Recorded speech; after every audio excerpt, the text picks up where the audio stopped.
দেখো খাওয়ার টাইম হয়ে গেছে বলে আমার হাত খাচ্ছে ওরা, তো ওদেরকে এবার খাবার দিতে হবে। ওদের দুধ গরম করতে বসিয়েছি, দেখো।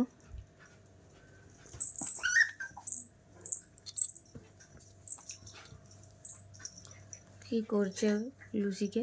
আর একজন ঢুকে গেছে ঠাকুর ঘরের কাছে, ঠাকুর ঘরে সব ফেলে দিচ্ছে বেশ ঢুকে। চলো এদিকে, চলো এদিকে, চলো। একজন কোলে চলে এসছে, কোলের ওপর। আর ওই যে খেলা দেখো,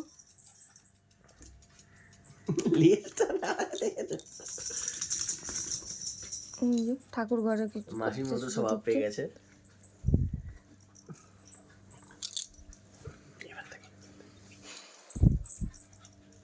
দেখো সব কটাকে কি করছে।